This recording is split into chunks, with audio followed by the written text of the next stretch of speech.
Hi guys, it's Cheryl. I wanted to try giving you something a little different, some reflections on my process.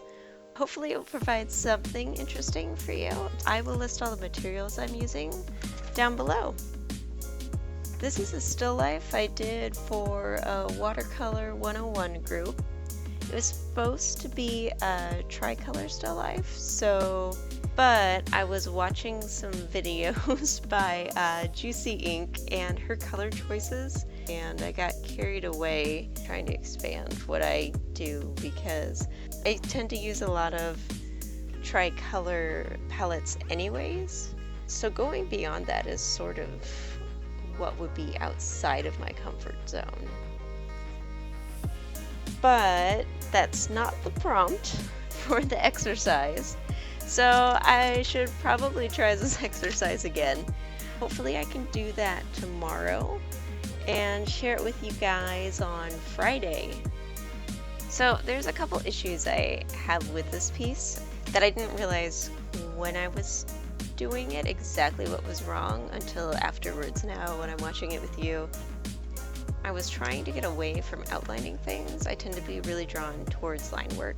I wanted to do something, I've been trying to learn to do stuff more realistically, because even if I enjoy line work, I want to be able to not be dependent on that line work. So there was this tension the entire time I was painting this piece between my goal of keeping it more realistic instead of going into a more illustrative, line-heavy piece like I normally do. But at the same time, my instincts wanted to go to that line work that I was enjoying watching on YouTube while I was busy doing my own paintings. It's really nice to have sort of that company, that creative company, even though there's not somebody actually there, but just sort of absorbing somebody else's process while you work on your own stuff. This isn't even where I planned on going.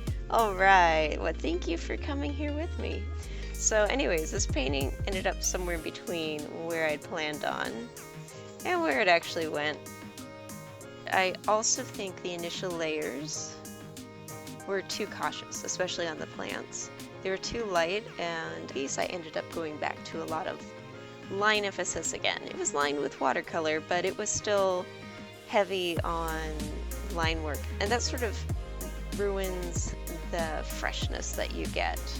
Watercolor can be extremely lifelike if done right, but in order to do it right, you have to be so well practiced that you can do it as efficiently as possible, because every time you layer over, it's going to disturb the color and it's going to get a little muddier, a little less like each time.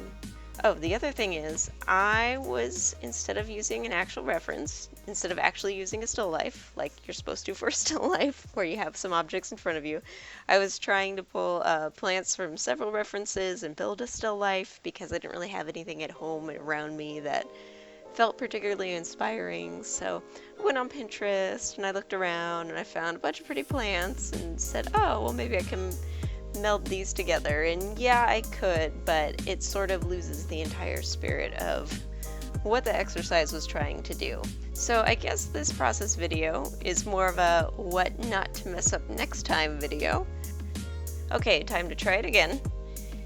Using bolder color, which hopefully will mean less layers and less lines, and most importantly, for the still life drawing, I should set up a still life and actually draw from life. If you like watercolor or have been interested in watercolor or never tried it and want to give it a shot, come over to Watercolor 101. I'll leave the link down below.